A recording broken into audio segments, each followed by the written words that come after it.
లడ్డు వివాదంపై మాజీ మంత్రి అంబటి రాంబాబు మాట్లాడుతున్నారు. కొవ్వు, చేప నూనె వంటివి కలగలిసి ఉండవచ్చుననే అనుమానాన్ని గుజరాత్కు చెందిన నేషనల్ డైరీ డెవలప్మెంట్ బోర్డ్ కాఫ్ లిమిటెడ్ సంస్థ వ్యక్తం చేసినట్లు తెలుగుదేశం పార్టీ తెలిపింది.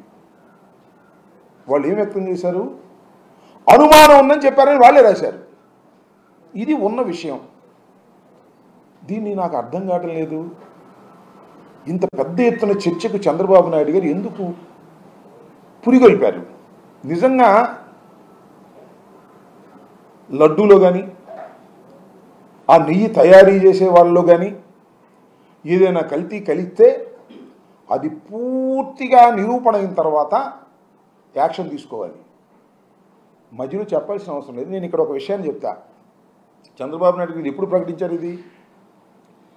మొన్న ఎన్డీఏ ఎమ్మెల్యేల సమావేశం, జనసేన, తెలుగుదేశం, బీజేపీ అందరు ఎమ్మెల్యేల సమావేశం సందర్భంగా మాట్లాడినప్పుడు ఆయన ఒక మాట అన్నాడు. జంతువుల కొవ్వుతో తయారైనటువంటి నూనెను తిరుమల తిరుపతి దేవస్థానపు లడ్డూలో ఉపయోగించారు, ఎంత అన్యాయం అన్నారు. అప్పుడు దాకా ప్రకటించలా. ఎందుకు ప్రకటించారని చర్చకు వస్తే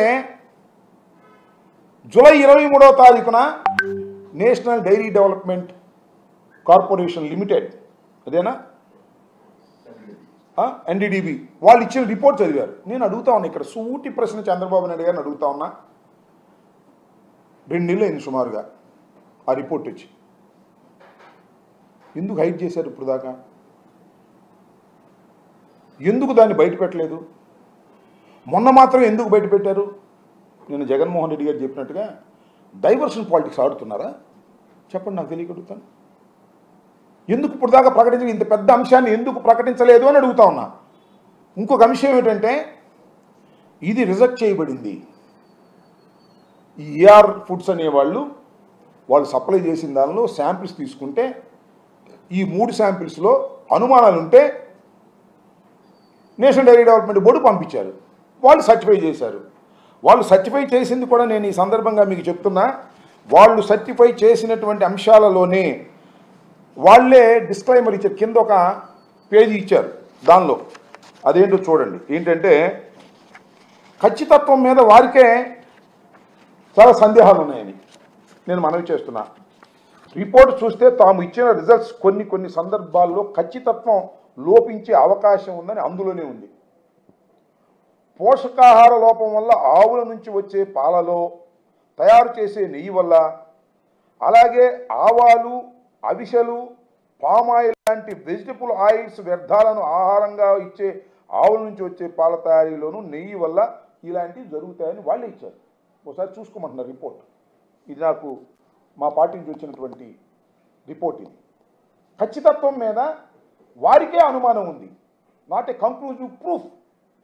ఇదేంటి? This was rejected by the TDD. నేను అడుగుతా ఉన్నా ఒకే ఒక ప్రశ్న.